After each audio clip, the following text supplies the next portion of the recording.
Channel. आज का जो वीडियो है वो है मेरे पल्सर AS200 के बारे में। शायद मैं ये वीडियो बहुत साल बाद बना रहा हूँ, ओनरशिप रिव्यू में बनाने जा रहा हूँ। और मैंने सोचा है कि अभी जितने भी मेरे पास व्हीकल्स है इंक्लूडिंग माय कार, मैं सबके रिव्यूज़ बनाऊँ। AS200 मैंने ली थी 2016 में, आई गेस नवंबर या दिसंबर। और अभी काफ़ी साल इसको हो गए हैं, around 6 years। And even after 6 years you know it is performing well, and that is what I'm going to talk about। जो पिछला वाला AS200 का वीडियो मैंने बनाया था उसमें मैंने कुछ चीज़ें बताई थी, लेकिन उसके बाद बहुत किलोमीटर्स अभी हो गया है बाइक को चला के, और उसके बाद की सिचुएशन क्या है वही मैं आपको आज की वीडियो में समझाने वाला हूँ। आज मैं एक बढ़िया लोकेशन पे आया हूँ। मैं आया हूँ रामदरा, और ये है अपनी AS200। तो एक बार गाड़ी को आप देख लीजिए, द वे इट लुक्स। तो चलिए स्टार्ट करते हैं पॉजिटिव से। सो सबसे पहला जो इसका पॉजिटिव पॉइंट है ये है उसका या इसका लुक। ये दिखने में इतनी खूबसूरत है कि जब भी मैं रोड पे जाऊँ तो लोग आके मुझे मिलते हैं, लोग आके मुझे इसके बारे में ज़रूर पूछते हैं कौन सी बाइक है। और जैसे आपको सभी को पता है कि ये बहुत ही रेयर बाइक है, ये ज़्यादा दिखने को मिलती नहीं है। And on top of that I have modified it as per my test. और ये मॉडिफिकेशन के वजह से और खूबसूरत ये दिखती है। The second positive is the way it rides. Even after so many kilometres ये अभी भी बहुत ही अच्छे से चलती है। कभी कभी थोड़ा पावर लैग मुझे महसूस होता है चलाने के वक्त, बट इतना भी नहीं कि जो आपको मतलब बोर कर दे। स्पेशली हाईवेज पे चलने को ये बहुत ही अच्छी है। This is a touring machine, और इसके ऊपर आप टूर पूरे इंडिया आप इसके ऊपर टूर कर सकते हो। The third point is it's riding comfort. जब आप इसके ऊपर बैठे हो ना तो आपको समझेगा कि इसके राइडिंग पोस्चर कैसे है। तो ये है इसका राइडिंग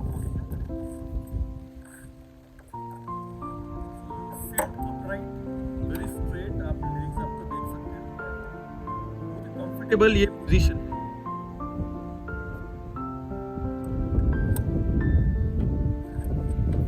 तो अगर मॉडिफिकेशन की बात की जाए, सबसे पहली बात जो आपको नज़र आएगी ये है स्टड का टॉप बॉक्स, और डोमिनोर 400 का ये टॉप बॉक्स रैक जो मैंने रिसेंटली ख़रीदा है, और इसके बारे में मैंने वीडियो भी बनाया है तो आप देख सकते हो।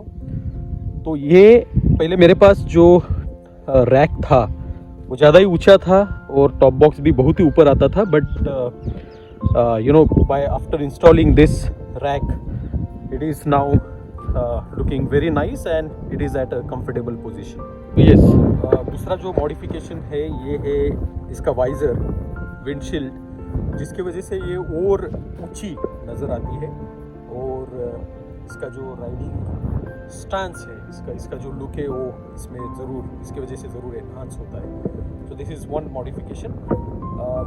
तीसरा मॉडिफिकेशन ये वाला है नकल गार्ड्स, जो मैंने काफ़ी सस्ते में ख़रीदा था, मेरे ख्याल से जस्ट 500 रुपीज़ का। और इसमें लाइट्स इंडिकेटर जलते हैं, अभी पता नहीं जलेंगे या नहीं जलेंगे।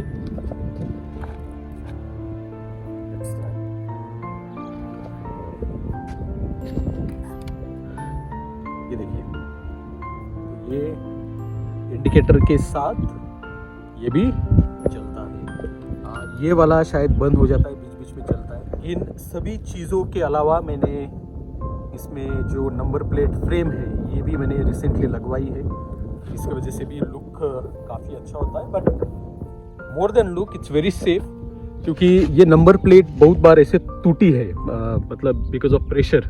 मैं जब भी गाड़ी धोने को जाता हूँ तो या जो गाड़ी पोंछने वाला आता था इसके वो थोड़ा दबा के जब वो पोंछते हैं उसके वजह से ये नंबर प्लेट भी थोड़ा बेंट हो जाती है। और जो रिसेंट मैंने मॉडिफिकेशन की है उसमें है ये लैम्प्स, फॉग लैम्प्स, जो कि मैंने ख़रीदे हैं अप्रोक्सीमेटली 1200 और 1500 rupees, and they are quite nice, like specially at night. जब भी आप नाइट को राइड करोगे ना तो इसका जो इल्यूमिनेशन है बहुत ही बढ़िया है।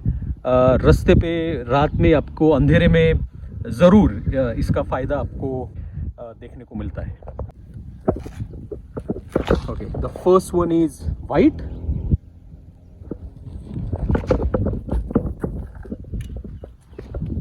And the other colour is yellow. तो अभी मैं आपको तो दिन में दिखा नहीं सकूँगा कि इसका जो इल्यूमिनेशन है कैसे है, बट या अच्छा है। अलग वाला मॉडिफिकेशन जो है ये है टायर राल्को का 140/70/17। इसके वजह से ग्रिप बहुत ही अच्छी मिलती है। और मेरा जो फ्रेंड है उदय, उसके पास भी सेम मोटरसाइकिल है, तो उसने भी यही टायर रिसेंटली चेंज किया है। मेन स्टैंड ये भी मैंने लगवाया है बिकॉज इट्स क्वाइट नेसेसरी। और एक चीज़, बहुत बार मैंने ये मोटरसाइकिल को सेल करने के लिए निकाला था। बहुत बार मैंने इसके फ़ोटोज़ फेसबुक या OLX पे डाला बेचने के लिए, because I always wanted to buy the adventure 390। और मेरे ख्याल से आज तक मैंने 10 बार इसका पोस्ट किया है, इसको बेचने के लिए मैंने निकाला है 10 बार। पर हर बार किसी ना किसी रीज़न के वजह से ना ये कैंसिल हो जाता है और ये बाइक मेरे पास ही रहती है। मुझे पता नहीं क्या होता है, कुछ ना कुछ हो जाता है। जब भी मैं इसको निकालता हूँ बेचने के लिए, तो कुछ ना कुछ काम आ जाता है, कुछ ना कुछ ऐसी चीज़ आ जाती है कि जिसकी वजह से मुझे कैंसिल करना पड़ता है इसको बेचना। तो आई गेस पता नहीं, इसमें भी शायद इमोशंस भरे हुए हैं और शायद ये मुझे छोड़ना नहीं चाहती है। और शायद मुझे भी कहीं ना कहीं लगता है कि मैंने उसको छोड़ना नहीं चाहिए। इतनी क्लोज ये मेरी हो गई है। And something happens man, like whenever I try to sell it. तो रीज़न्स सेल करने के रीज़न्स यही है कि थोड़ी ये पुरानी हो गई है। और पुरानी हो गई है तो ऐसा लगता है कि चलो अपडेट करते हैं। एक एडवेंचर्स कैटेगरी में या टूरिंग कैटेगरी में एक एडवेंचर 390 बाइक लेते हैं। बट पता नहीं यार, बहुत बार ये कैंसिल हो गया है। एक बार तो मेरा फ्रेंड इसको 400 किलोमीटर से लेने भी आया था इसको रिसेंटली, पिछले बार जब मैंने सेल करने के लिए इसको निकाला। So he came with money, but something happened and it was cancelled. अभी बात करते हैं ACE 200 में आने वाले प्रॉब्लम्स की। तो जैसे जैसे ये बाइक पुरानी होती जा रही है, इसमें प्रॉब्लम्स भी आ रहे हैं। ऐसे नहीं कि जब नई मैंने ली थी तो प्रॉब्लम्स नहीं आए थे। एक बार मैंने पूरा हार्नेस या पूरी वायरिंग बाइक की चेंज की थी, बाय पेइंग 5000 रुपीज़। उसके बाद बहुत सारे चेंजेस किए मैंने। डिस्क ब्रेक प्लेट ये भी मैंने चेंज करवाई थी। द चेन स्प्रॉकेट मैंने 2 बार चेंज किया है, लेकिन उसके बाद अच्छे से मैंने क्लीन रखा है, तो अच्छे से वो चल रहा है। बाकी तो कुछ इतने चेंजेस नहीं किए, बट येस सर्विसिंग। बाद में एक कूलेंट का इसमें प्रॉब्लम आ रहा था। कूलेंट और इंजन ऑयल दोनों मिक्स हो रहे थे, उसमें भी मुझे बहुत खर्चा आया था। तो रिसेंट प्रॉब्लम्स मैं अभी आपको बताता हूँ कि फ़िलहाल मुझे क्या प्रॉब्लम आ रहे थे। क्या हो रहा था कि जब भी मैं बाइक चलाता था ना, तो ऑटोमेटिक ये जो मीटर है ये बंद हो जाता। मैं शिरपुर से पुणे आ रहा था, तो मैं ओवरटेक कर रहा था एक व्हीकल को, और suddenly the meter stopped functioning and the bike turned off automatically. और फिर गियर में मैंने कैसे तो उसको संभाल के स्टार्ट कर दिया। तो ये इशू आ रहा है कि ये बीच में मीटर चला जा रहा है, बीच में आ रहा है। बहुत बार ऐसे हुआ है कि एक बार किया फिर भी मीटर नहीं चल रहा है, स्टार्ट हो रहा है। 1-2 बार करना पड़ता है फिर स्टार्ट होता है। और उस चक्कर में क्या हुआ कि जो मेरी बैटरी थी जस्ट लास्ट वीक वो ख़राब हो गई। और ये वीडियो आपने शायद देखा ही होगा, पिछला वाला व्लॉग मैंने उसी के ऊपर बनाया है। तो मुझे बैटरी चेंज करनी पड़ी, तो ये दिक्कत मुझे आ रही है।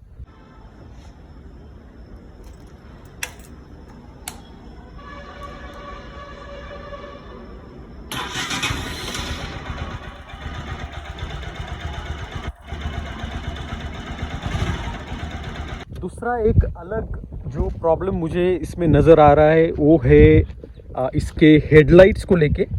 तो अभी just Ramdara is just 5 kilometres from my house, and while coming what happened, I just like while riding मैंने ये ऑन किया स्विच लाइट का, and suddenly the bike stopped. Functioning. मैं रुकाया एंड आफ्टर दैट मैंने बहुत बार उसको स्टार्टर दिया लेकिन स्टार्ट हो नहीं रही थी बाइक.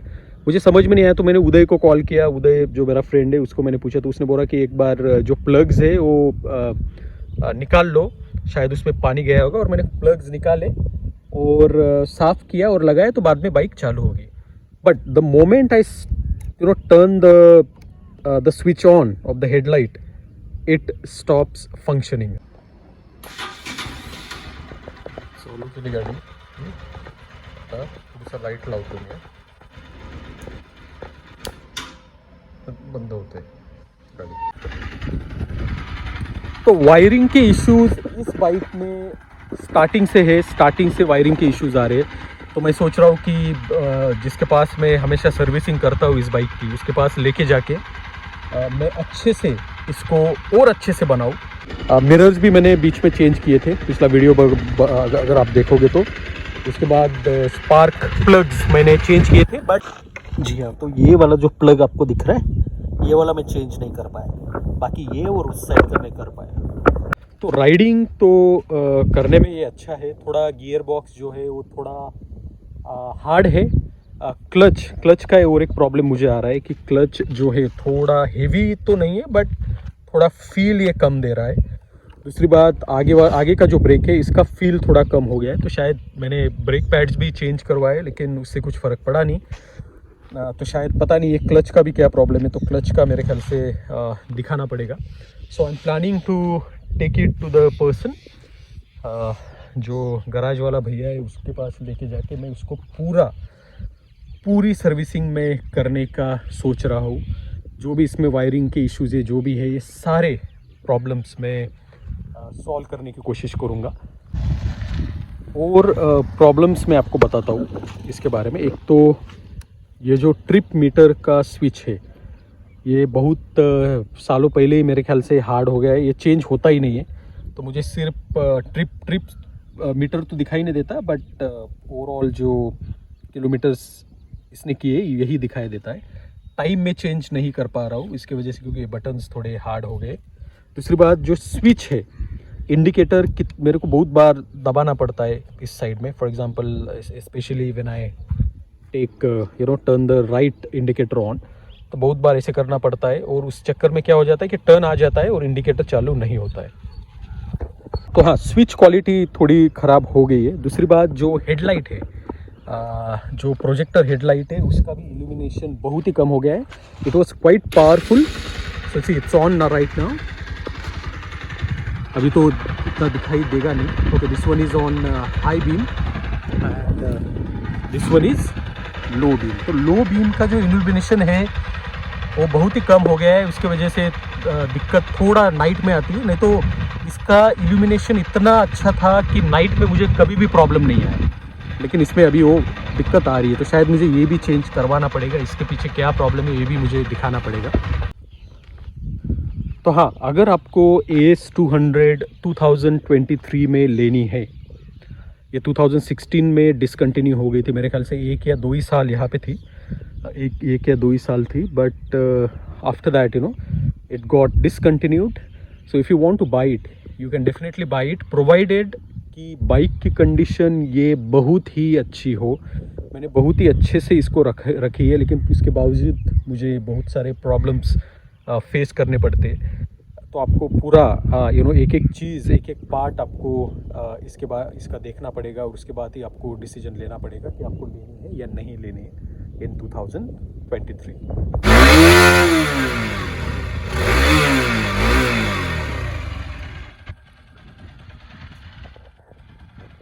और एक प्रॉब्लम जो इसमें आती है ये है इस शॉक एब्जॉर्बर की.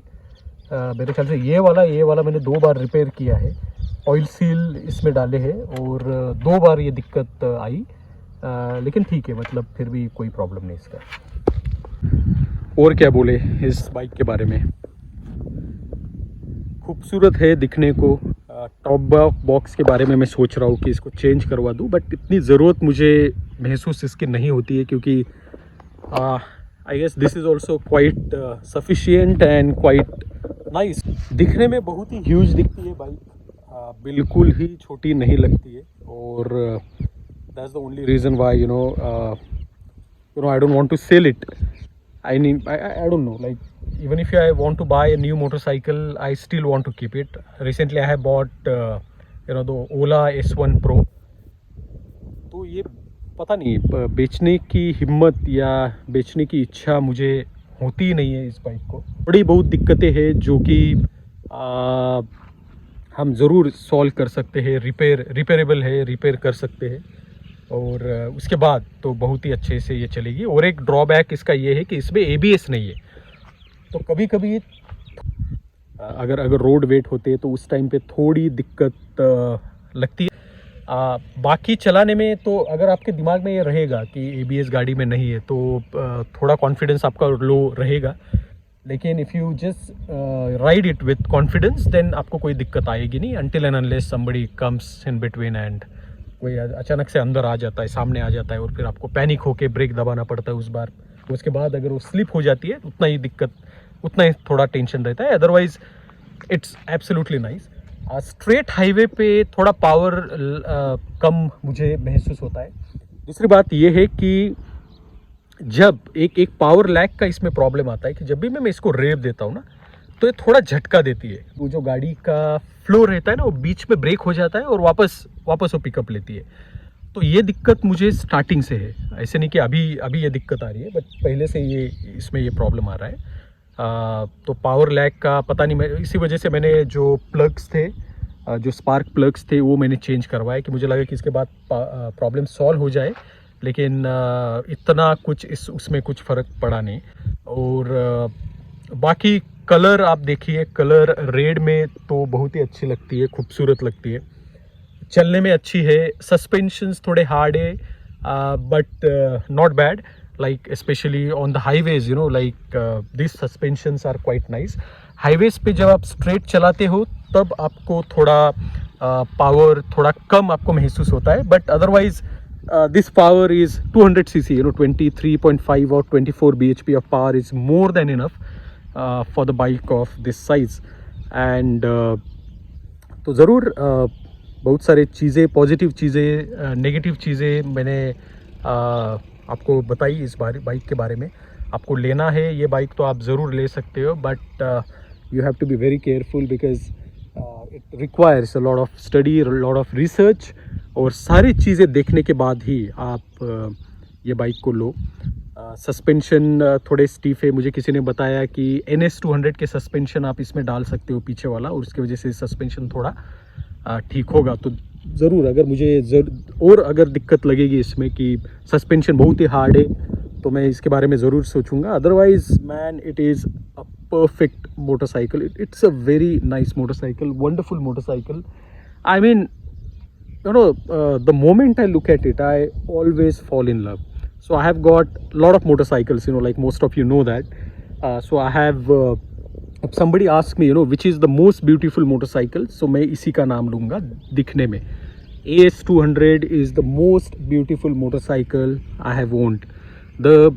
If you ask me about which motorcycle I always have fun on, किस मोटरसाइकिल को मुझे चलाने में मज़ा आता है, तो मैं बोलूँगा R15 V3। उसके बाद कौन सी ऐसे बाइक है कि जो आपको पूरा क्रेज़ी कर देती है, तो ये जो आपको पूरा क्रेज़ी बना देती है चलाने के वक्त, आपको गूज बम्स देती है, तो वो है Z800। फिर उसके अलावा ओला S1 Pro is also quite fast. मेरे पास i20 Elite है, उसके बारे में मैं सोच रहा हूँ कि मैं वीडियो बनाऊँ। दूसरी जो मेरी बाइक है वो होगी R15 V3, फिर Z800, फिर S1 Pro ओला, ये दोनों बुलेट 350 एंड ग्लैमर, इनके बारे में भी मैं रिव्यू बनाने का सोच रहा हूँ। सो thank you very much for watching this vlog. I hope you enjoyed it, और आपके कुछ भी कमेंट्स हो गए इस वीडियो को लेके या इस बाइक के बारे में, तो ज़रूर आप कमेंट सेक्शन में डालिए। I will try to answer most of them. So thank you very much.